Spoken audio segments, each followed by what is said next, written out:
How's it going, YouTube? Spec M Auto is back with another video today. So we got a major project today, and so we're gonna go ahead and get to the project here. So what we're going to do is a JDM style hybrid mirror conversion on my 2010 Honda Civic. It's supposed to give you a nice, cool JDM look, plus it also gives you turn signals on your side mirrors. So let's go ahead and get to the materials list of what you're going to need. We're going to need a 16 gauge wire roll, masking tape, paint and primer if you wish to paint your mirrors a different color to match your car. You're also going to need 14 to 16 gauge 1/4 inch T-tap connectors, flathead and Phillips head screwdrivers, wire strippers and crimping tools, electric tape and or heat shrink, 10mm socket and extension. And before you do anything with your electrical, doesn't matter if it's something small or big, I like to disconnect the battery when you work on anything electrical. So I recommend disconnecting the battery from your car. So now we're going to move on to the colors of the wires. So USDM and JDM hybrid mirrors will typically, for the 3 wires for the mirror motor adjustments, will be pretty much similar, so it'll be easy to identify what will connect to what when you go to crimp your USDM harnesses onto your JDM mirrors. I would recommend going to the junkyard and getting the USDM connectors plug into your doors from a junk car that has broken mirrors, so you don't, you're not wasting any good parts that you might have laying around. And I would crimp the USDM style harness into the JDM mirror where it can make the motor compatible. And then the colors for the turn signal wires will be pink and purple. The pink wire is the positive and the purple wire is the ground. You will need to know that so your signals will work. Alright, so when you connect your signal wires to the roll wire that you have bought from Amazon or wherever, make sure you crimp your pink wire to the red wire provided in your roll and the purple wire to the black, so you know which one is ground and which one is positive. Then you're going to use a super long screwdriver.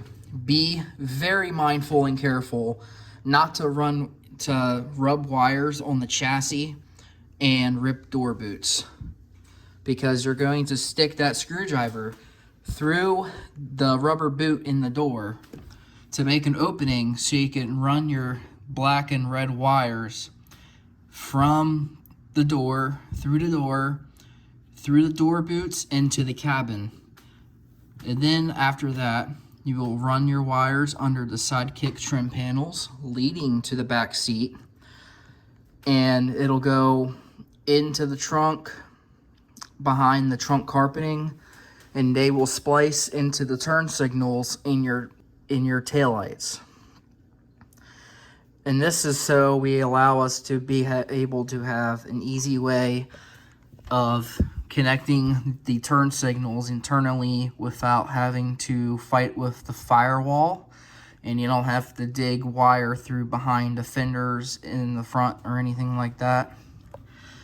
After that, when you're done connecting all of your wires to the taillights and the mirrors, make sure you wrap all your connections in electrical tape or heat shrink to be safe.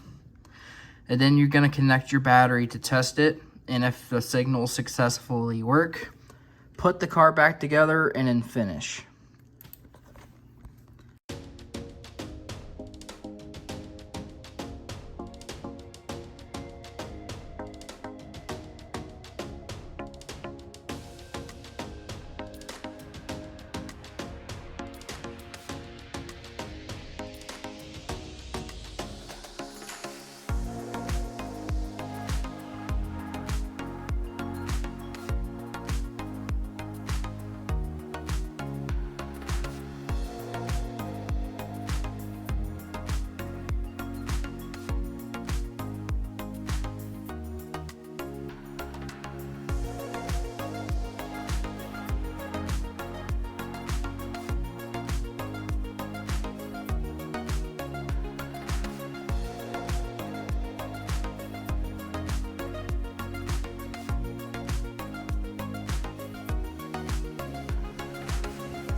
Alright guys, so the way this is set up, I got this wire in the door.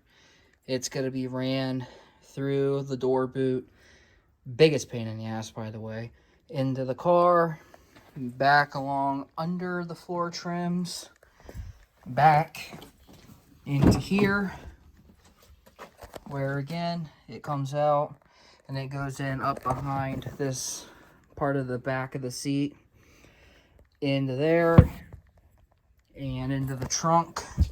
And when we get into the trunk, you'll see that the wire is coming in from the inside cabin, behind the trunk carpeting, into the taillight, into the turn signal wires. So this is how I did the project, and boy do I tell you, it was a lot of work. I'm like probably 90% done now, maybe 95%.